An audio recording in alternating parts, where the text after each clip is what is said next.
Hello students, यहाँ पे हम लोग इम्पॉर्टेंट क्वेश्चन डिस्कस कर रहे हैं आपके टर्म 2 एग्ज़ाम के, जो कि क्लास 11th में आपके आने वाले हैं। इससे पहले मैंने आपको पूरा पीडीएफ शेयर किया था जिसमें मैंने आपको इम्पॉर्टेंट क्वेश्चंस दिए थे।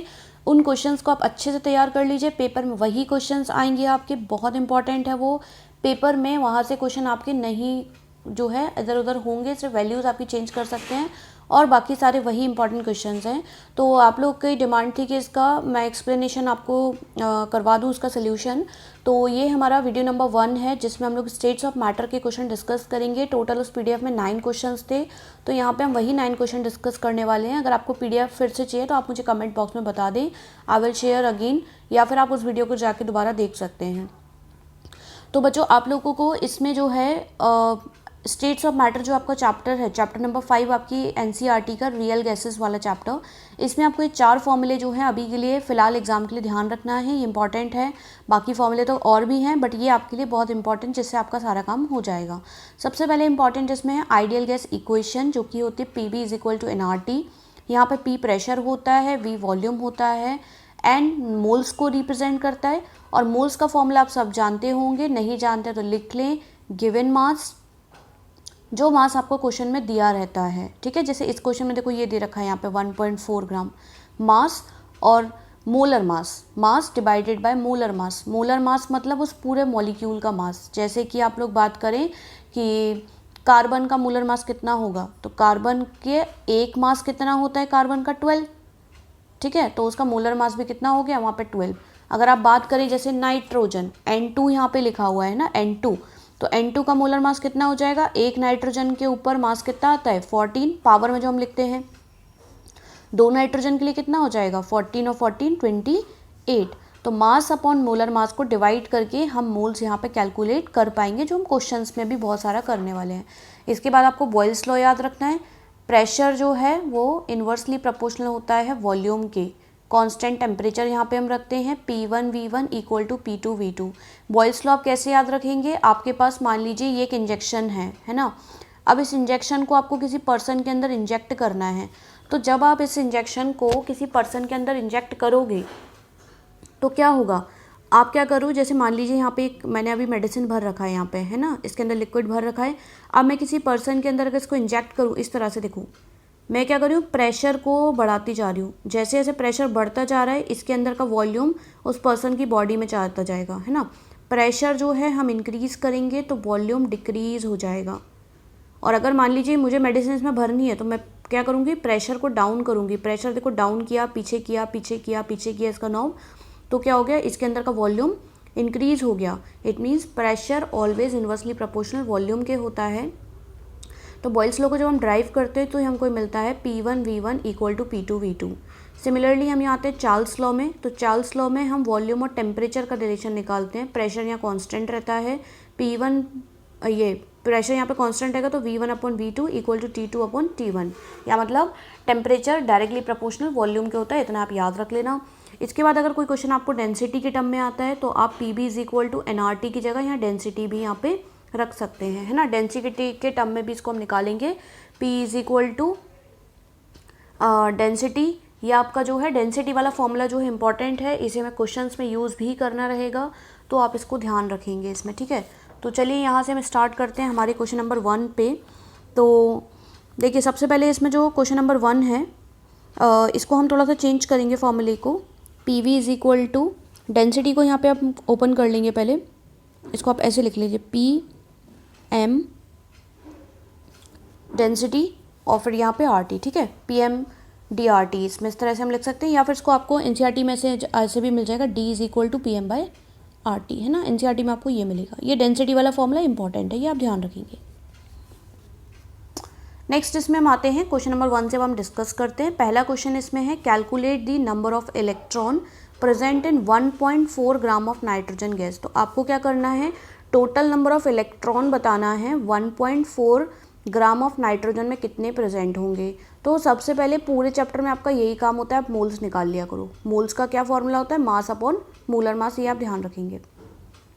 तो देखो नाइट्रोजन का मास कितना दिया है 1.4 ग्राम, मोलर मास कितना होता है नाइट्रोजन का, एक नाइट्रोजन का 14, तो दो नाइट्रोजन का 28। तो इससे आपके पहले तो आ जाएंगे मोल्स आ जाएंगे। अब जितने मोल्स आए हैं उसको आप एवोगैड्रो नंबर से मल्टीप्लाई कर दो, दैट इज 6.022 इंटू 10 की पावर 23। तो ये हमारा आ गया यहाँ पे 3.011 इंटू 10 की पावर 22 मॉलिक्यूल्स आ गए। अब हमें क्या निकालना रहेगा, 1 मॉलिक्यूल, एक नाइट्रोजन के मॉलिक्यूल में कितने इलेक्ट्रॉन होते हैं, 14 इलेक्ट्रॉन होते हैं। तो अब आप इस वैल्यू को 14 से सिंपल मल्टीप्लाई कर दो, तो आपको इस तरह से यहाँ पे नंबर ऑफ इलेक्ट्रॉन जो है वो निकल के आ जाएंगे। सो जो आपका वैल्यू आई है उसको आप 14 इलेक्ट्रॉन से मल्टीप्लाई कर देना, तो ये आपका टोटल यहाँ पे नंबर ऑफ इलेक्ट्रॉन्स कैलकुलेट होके आ जाएंगे। ठीक है, आप स्क्रीनशॉट इसका ले लीजिए, अपने साथ लिख लीजिए, इंपॉर्टेंट क्वेश्चन है ये। ठीक है, सिंपल आपको यहाँ पे मोल्स निकालना थे और फिर उसको एवोगैड्रो से और टोटल इलेक्ट्रॉन से नाइट्रोजन के आप मल्टीप्लाई कर देना। इसके बाद नेक्स्ट आप आ जाएंगे क्वेश्चन नंबर 2। यहाँ पे था इसमें what would be the SI unit for the quantity PV2 T2 by N। तो आपको यहाँ पे यूनिट फाइंड आउट करनी थी। सिंपल आप प्रेशर की यूनिट रख देना, वॉल्यूम की रख देना, टेम्परेचर की केल्विन रख देना, N की मोल में रख देना, इक्वेट करना, सिंपल फॉर्मूला आपका यहाँ से निकल के आ जाएगा ना। यूनिट आपकी निकालनी है तो आसानी से आप निकाल लेंगे। प्रेशर, वॉल्यूम, टेम्परेचर की नॉर्मल यूनिट रखनी है। प्रेशर की यूनिट क्या होती है, न्यूटन पर मीटर स्क्वायर, है ना। ऐसे आप वॉल्यूम की रख देना, टेम्परेचर की रख देना, डिवाइडेड बाय N की यूनिट तो मोल होती है, तो सिंपल इसमें आ जाएगा। नेक्स्ट क्वेश्चन पे आ जाओ। Using the equation of state PB is equal to nRT, show that at a given temperature density of a gas is proportional to the gas pressure. अभी देखो हमने जो ऊपर फॉर्मूला किया था ना, वही फॉर्मूला ये पूछ रहे हैं कि आपको ये प्रूफ करना है कि D is equal to PM/RT होता है। वही डेंसिटी वाला फॉर्मूला, NCERT का क्वेश्चन है, ये इंपॉर्टेंट है। पहले देखो PB इज इक्वल टू क्या होता है, nRT। N क्या होता है, मोल्स होते हैं। मोल्स का फॉर्मूला क्या होता है, mass upon molar mass, W/M। ये आ जाएगा यहाँ पे, PV की जगह PV आ जाएगा, RT की जगह RT आ जाएगा, N की जगह मास अपॉन मोलर मास आ जाएगा। अब क्या करेंगे, आप इसको मास को आप इधर ले जाइए, वॉल्यूम को इधर लेके आ जाइए। तो देखो मास अपॉन वॉल्यूम हो गया। ये मास अपॉन वॉल्यूम को हम क्या लिखते हैं, डेंसिटी। मास अपॉन वॉल्यूम क्या होता है, डेंसिटी। डेंसिटी को किससे रिप्रेजेंट करते हैं, हम रो से। तो यहाँ आ जाएगा PM is equal to ρRT, है ना। तो इसको हम क्या लिख सकते हैं यहाँ पे, रो इज इक्वल टू PM/RT, जो हमने ऊपर अभी मैंने फॉर्मूला बताया था, यही फॉर्मूला है ड्राइव करने। ये इंपॉर्टेंट है, इस क्वेश्चन को आप तैयार करके जाएं, आता है ये क्वेश्चन आपके एग्जाम में। इस पर न्यूमेरिकल भी आ जाए तो आप ध्यान रखना, D is equal to PM/RT, where D is a density, या फिर इसे हम रो से भी रिप्रेजेंट कर सकते हैं। ठीक है, रो मतलब आपका डेंसिटी को बताता है। R गैस कॉन्स्टेंट होता है जिसकी फिक्स्ड वैल्यू होती है, और टेम्परेचर भी आपका कॉन्स्टेंट है, प्रेशर है आपका, M मोलर मास है। तो MRT सब कांस्टेंट है, तो P जो है वो प्रोपोर्शनल हो जाएगा किसके, डेंसिटी, डैट इज रो के। ठीक है, तो ये आपके यहाँ तक थर्ड क्वेश्चन तक हो गया। आप चेक कीजिए, कोई डाउट है तो आप कमेंट बॉक्स में लिख के बताइए। वीडियो पसंद है तो प्लीज़ सब्सक्राइब भी कीजिए and please share with your friends also. Next आते हैं इसके बाद हम क्वेश्चन नंबर 4 में। तो देखिए इसका क्वेश्चन नंबर 4 जो है, what will be the question number 4, what will be the minimum pressure required to compress 500 decimeter cube of air at 1 bar to 200 decimeter cube at 300 degree Celsius, है ना। Temperature आपको दे रखा है इसमें ये, तो इन्होंने मिनिमम प्रेशर पूछा हुआ है। अब देखिए प्रेशर पूछा हुआ है आपको, ठीक है, और आपको एक वॉल्यूम दे रखा है, एक प्रेशर आपको दे रखा है, दूसरा वॉल्यूम भी दे रखा है। अब आप ध्यान करेंगे कौन सा आपका रिलेशन था जिसमें प्रेशर और वॉल्यूम दोनों आते हैं, तो वो था हमारा Boyle's law. Pressure inversely proportional होता है वॉल्यूम के, तो ये फॉर्मूला क्या आ जाएगा, P1V1 equal to P2V2। Simple आपको P2 निकालना है, सारी वैल्यू दे रखी है इसमें आपको क्वेश्चन में। P1 कितना दे रखा है आपको 1 बार, और V1 कितना दे रखा है आपको 500, और फिर आपको V2 दे रखा है इसमें 200, और आपको सिंपल प्रेशर यहाँ पे कैलकुलेट करना था, तो P2 इज इक्वल टू 2.5 बार यहाँ से कैलकुलेट होके आ जाएगा। ठीक है, सिंपल सा क्वेश्चन था, देख लीजिए। बॉयल्स लॉ का क्वेश्चन है, पेपर में इंपॉर्टेंट है, आ जाता है। अगले क्वेश्चन पे आ जाइए, question number 5। Calculate the volume occupied by 8.8 gram of carbon dioxide at 31.1 degree Celsius and 1 bar pressure equal to, इतना प्रेशर आपको दे रखा है यहाँ पे। आपको यहाँ पे क्या करना है, वॉल्यूम निकालना है। और क्या क्या दे रखा है आपको, देखो मोल्स दे रखे हैं, 8.8 ग्राम ऑफ CO2 यहाँ से मोल्स आ जाएंगे। टेम्परेचर आपको दे रखा है डिग्री सेल्सियस में, हमेशा केल्विन में कन्वर्ट करना होता है। प्रेशर आपको 1 बार में ऑलरेडी दे रखा हुआ है, इसकी वैल्यू दे रखी है, हम डायरेक्ट इसको लगा सकते हैं। तो देखिए आइडियल गैस इक्वेशन क्या होती है हमारी, वॉल्यूम हमें निकालना है, हम आइडियल गैस इक्वेशन से निकाल लेंगे। PV is equal to nRT होता है। प्रेशर कितना दे रखा है, 1 दे रखा है, 1 बार प्रेशर। ठीक है, वॉल्यूम कितना दे रखा है हमको, ये वॉल्यूम हमें निकालना है।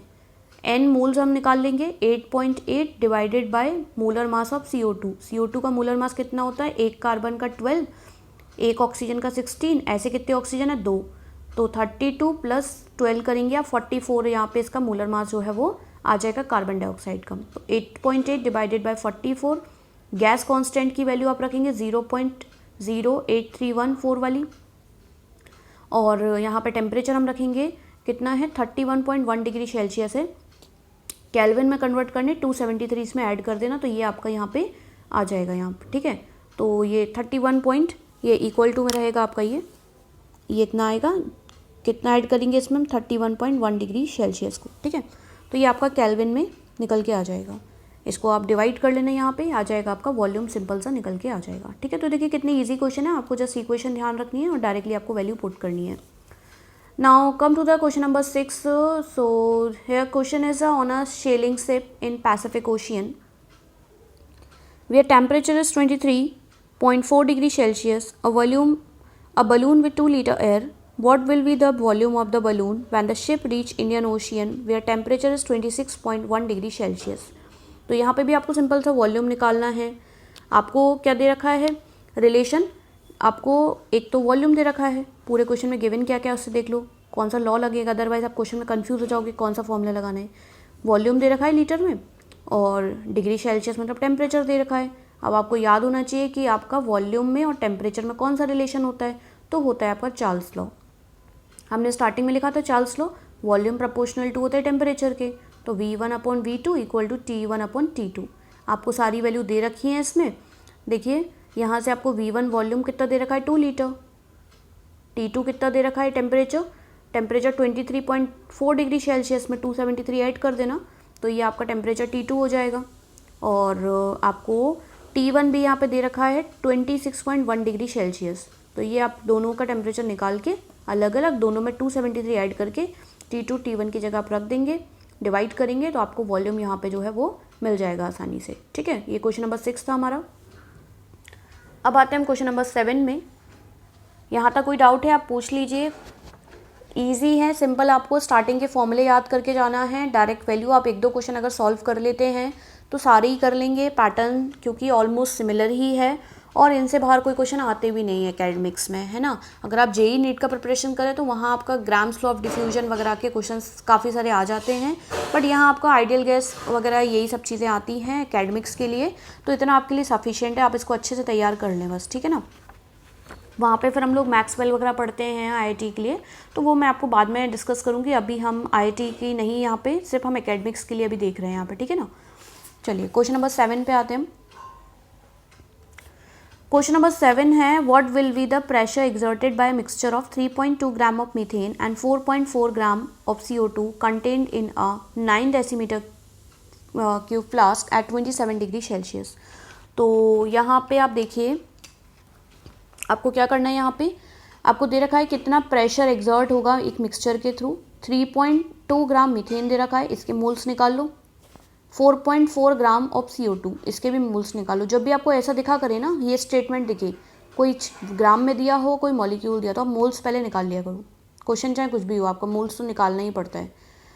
और आपको क्या करना है, प्रेशर इसमें से निकालना है। तो दो आपके केस बन रहे हैं इसमें, पहला मीथेन का, फिर आपका कार्बन डाइऑक्साइड का, और प्रेशर आपको दोनों में पूछ रहा है।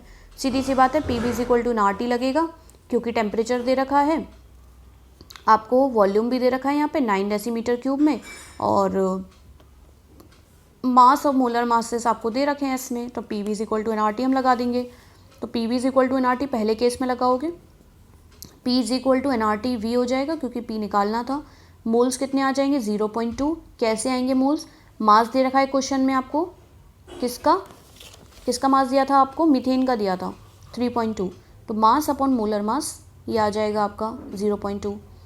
गैस कांस्टेंट की वैल्यू आप लगाएंगे 8.314 वाली, टेम्परेचर आपका 27 डिग्री सेल्सियस दिया है तो 273 ऐड कर दोगे 300 हो जाएगा, और आपका वॉल्यूम जो है वो आपको 9 डेसीमीटर क्यूब दे रखा है, तो 9 डेसीमीटर क्यूब को कन्वर्ट कर लेना आप 10⁻³ से मल्टीप्लाई कर लेना, ठीक है।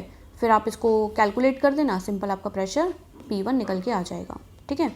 इस तरह की कैलकुलेशन तो आप लोग कर लेते हैं, अगर कोई दिक्कत हो तो मुझे बता देना, मैं बता दूंगी। इसमें आपका फिजिक्स के या केमिस्ट्री के चैप्टर 1 में आपको बताए हैं कैसे आप ये पॉइंट्स वाले कैलकुलेशन करते हैं। कुछ बच्चों को दिक्कत आती है तो पूछ सकते हैं, कोई हेजिटेशन करने वाली दिक्कत नहीं है, आप लोग फ्रेंकली पूछ सकते हैं, क्योंकि ये सब आपकी चीज़ें आगे भी यूज़ होने वाली हैं।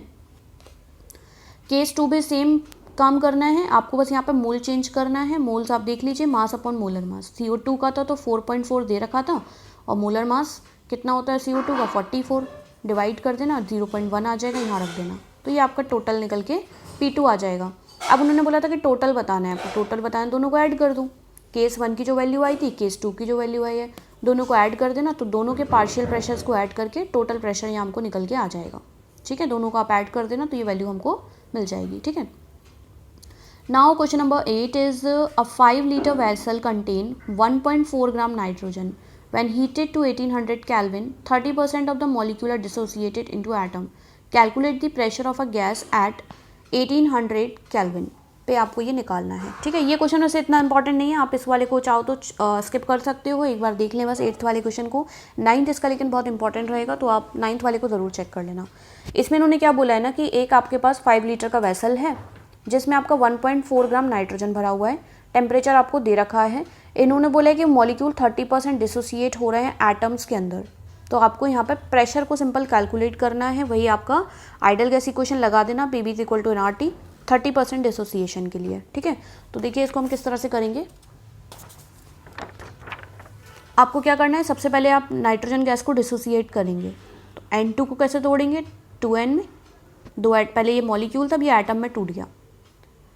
एक नाइट्रोजन का मास हमको क्वेश्चन में दे रखा है 1.4, इसके मोल्स निकाल लेना N2 के, तो मास अपॉन मोलर मास 28 से डिवाइड कर देना, 0.05 आ जाएगा। अब इन्होंने बोला है कि मोल्स आप निकालोगे डिसोसिएशन में, है ना, moles after dissociation of nitrogen निकालोगे एक बार, और एक बार आप निकालोगे moles after dissociation of 2N। पहले ये मॉलिक्यूल फॉर्म में निकाल लेना, फिर एटम फॉर्म में निकाल लेना। मॉलिक्यूल फॉर्म में कैसे निकालोगे, जो मोल्स आए हैं उसका कितना डिसोसिएशन बोला है क्वेश्चन में, 30%। 30% मतलब 70/100, और जब ये एटम फॉर्म में रह जाएगा तो 30/100 कर देना, पहले 70/100 है, फिर 30/100 कर देना। फिर इनके आप जो भी मोल्स निकल के आएंगे इन दोनों को ऐड कर देना वैल्यू को, तो ये वैल्यू आ जाएगी। इसको सिंपल PV = nRT में पुट कर देना। प्रेशर आपको निकालना है, सारी वैल्यू आपको पता है, क्वेश्चन में दे रखी है। R की 8.314, ये 1800 टेम्परेचर दे रखा है आपको ऑलरेडी, केल्विन में कन्वर्ट करने की ज़रूरत नहीं है। ठीक है, वॉल्यूम भी आपको दे रखा है इसमें 5 लीटर, और प्रेशर आप यहाँ से निकाल लोगे तो ये वैल्यू आपको मिल जाएगी प्रेशर की। तो कुछ नहीं करना था, पहले आपको नाइट्रोजन था उसको डिसोसिएट किया, डिसोसिएट करने के बाद में आपने उसका N2 फॉर्म में निकाल लिए मोल्स, और फिर 2N के फॉर्म में निकाल दिए, दोनों को ऐड कर दिया, और आपने PV = nRT में डाल के उसका टोटल प्रेशर जो है वो आपका कैलकुलेट करके यहाँ पे बता दिया उसमें। ठीक है, तो इस तरह से हमको निकालना था। अब now question number 9 is very very important, ये बहुत सारे पेपर्स में देखने मिला है, बहुत इंपॉर्टेंट क्वेश्चन है ये। आपको इसमें एक ग्राफ दे रखा है जिसमें आपको रियल गैस और आइडियल गैस बताई है।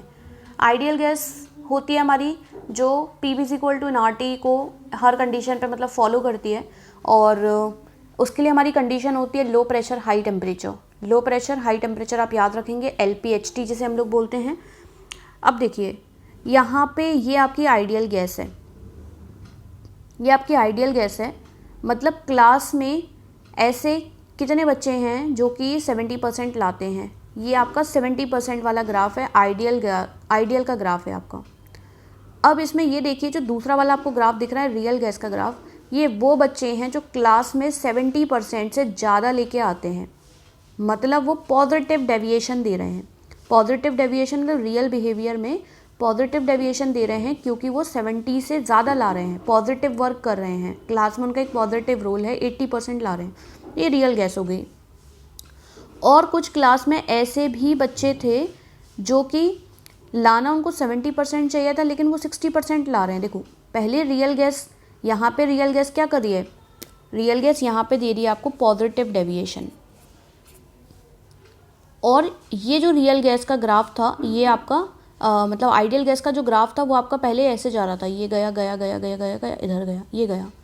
और जो आपकी दूसरी वाली गैस है रियल गैस, ये आपकी एक पॉइंट पे यहाँ पे मिलने के बाद ये नेगेटिव डेविएशन भी शो कर रही है, मतलब इनको लाना 70% चाहिए था, लेकिन कुछ बच्चे जो हैं वो 60% लेके आ रहे हैं, और यहाँ पे पॉजिटिव डेविएशन में कुछ बच्चे 80% लेके आ रहे हैं। तो आइडियल बिहेवियर कितने पे आ रहा था, 70 पे आ रहा था। तो यही यहाँ पे इन्होंने ये इस तरह से पूछेंगे कि बताइए आप ऐसा कौन सा पॉइंट होगा जब हमारी लो प्रेशर जब हम रखेंगे, तो बताइए दोनों ग्राफ का इंटरसेप्ट क्या हमको रिप्रेजेंट करेगा। तो आप याद रखेंगे behaviour of real gas with respect to ideal gas at low pressure and high pressure, दोनों पे आपको निकालना है। तो लो प्रेशर पे क्या होगा, स्मॉल डेविएशन होगा, देखो यहाँ पे बहुत कम डिविएशन हुआ है लो प्रेशर पे। और जब आप हाई प्रेशर पे रखेंगे तो देखिए गैसेस कितना डिविएट करेंगे, कर्व कितना दूर दूर मिल रहा है। तो लो प्रेशर पे दोनों लाइन जो है वो कोइंसाइड करने लगेंगी, है ना, मतलब दोनों लाइन पास पास में आ जाएंगी।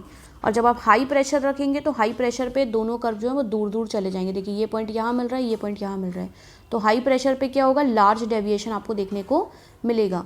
और जैसे ही आप इसमें थर्ड पॉइंट में इसमें पूछा हुआ है कि ऐसा कौन सा पॉइंट होगा, ये क्वेश्चन आपके लिए बहुत इंपॉर्टेंट है, बहुत बहुत ज़्यादा इंपॉर्टेंट हो सकता है आपके जेईई या नीट के पेपर में 2022 के पेपर में ये क्वेश्चन छप जाए। ध्यान रखना, थर्ड पॉइंट कौन सा पॉइंट होगा जब real gas ideal gas behaviour की तरह वर्क करेगी, तो वो ये पॉइंट होता है पी पॉइंट। जब ये दोनों एक पॉइंट पर मिल जाएंगी तो रियल गैस आइडियल गैस की तरह बिहेव करने लगेगी। ये आप ध्यान रखेंगे, इस कर्व में पॉइंट आपका पी है, जो रियल गैस का बिहेवियर आइडियल गैस के बराबर जब यहाँ पे हो जाएगा। तो ये आपको जो है वो ध्यान रखना है। तो ये आपके क्वेश्चंस थे स्टेट्स ऑफ मैटर के। नेक्स्ट इसमें हम लोग एक लेक्चर में पूरा इनऑर्गेनिक केमिस्ट्री कवर करने वाले हैं। पी ब्लॉक, एस ब्लॉक, जो भी चैप्टर्स आपके आने वाले हैं, उस पीडीएफ में जितने भी क्वेश्चंस हैं उनके आंसर्स आपको मिल जाएंगे।